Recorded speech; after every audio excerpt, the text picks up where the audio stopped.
Hello and नमस्ते सबैजनालाई म झलक ओली एन्ड कि आरसी भ्लग। यदि तपाईँ मेरो च्यानलमा नयाँ हुनुहुन्छ भने सब्सक्राइब गर्नुभएको छैन भने पहिले सब्सक्राइब गर्नुहोला ल, अनि अन्तिमसम्म भिडियो हेरेर साथ दिनुहोला। सबैजनालाई नमस्ते। म अहिले जापानबाट बोल्दैछु।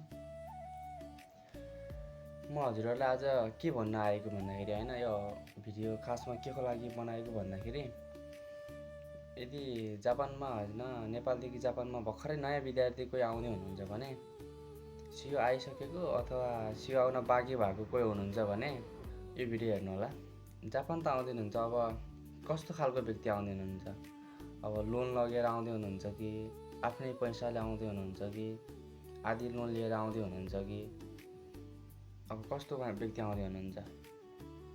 यदि पुरै लोनमा आउँदै हुनुहुन्छ भने अलिकति तपाईँहरूलाई हैन अलिकति मेन्टालिटी पावर चाहिँ अलिकति धेरै भएको व्यक्ति चाहिँ चाहिन्छ। अलिकति धैर्य गर्न सक्ने व्यक्ति चाहिन्छ। आफूमा त्यो क्यापेसिटी चाहिँ हुनुपर्छ कि अलिकति पुरै लोनमा अथवा आधी जति पनि लोनमा आउने व्यक्तिले चाहिँ अलिकति मेन्टालिटी पावर चाहिँ धेरै हुनुपर्छ। प्रेसर पर्न सक्छ अब त्यसैले अब जापानमा अहिलेको अवस्था हेर्दाखेरि अलिकति पैसा जोगाउनु चाहिँ अलिकति गाह्रो छ।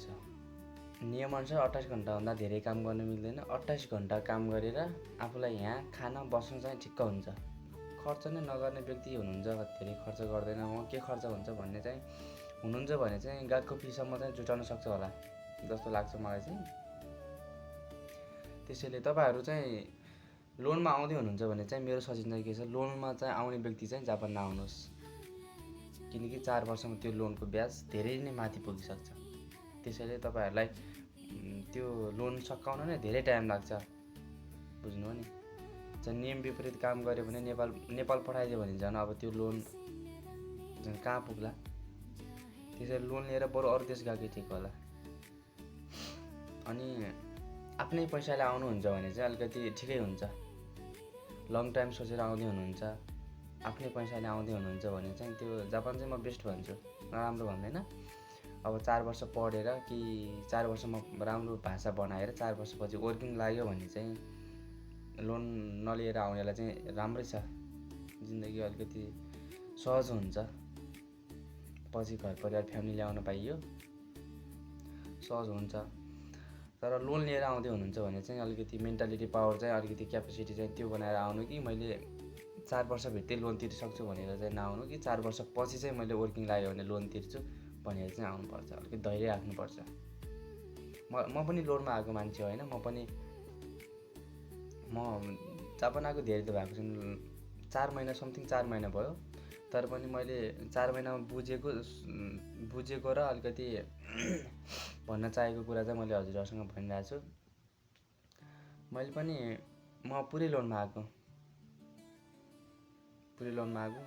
मलाई पनि सुरुमा 2-3 महिना, अब 2-3 महिना भन्दा नि सुरुको 1-1.5 महिना चाहिँ मलाई पनि अलिकति गाह्रो भयो। कहिले अब एकैचोटि अब गाउँको मान्छे एकैचोटि यसरी विदेश आउँदा चाहिँ आफूलाई अलिकति गाह्रो हुँदो रहेछ सम्हाल्न पनि। घर परिवारदेखि टाढा देश छोडेर बिरानो यो ठाउँमा न आफन्त कोही, हरेक कुरा जुटाउन गाह्रो हुने। यहाँको अब नियमहरू थाहा हुँदैन, यहाँको केही कुरा थाहा हुँदैन नि त। त्यसैले अलिकति सुरुमा चाहिँ अलिकति जसलाई पनि गाह्रो हुन्छ, लोन लिएर आएको नि नलिएर आएकोलाई पनि सुरुमा गाह्रो हुन्छ। झन् काम गर्दै नगरेको आयो भने चाहिँ अलिकति झन् गाह्रो हुन्छ। दिउँसो पढेर राति काम गरेर अलिकति गाह्रो हुनसक्छ।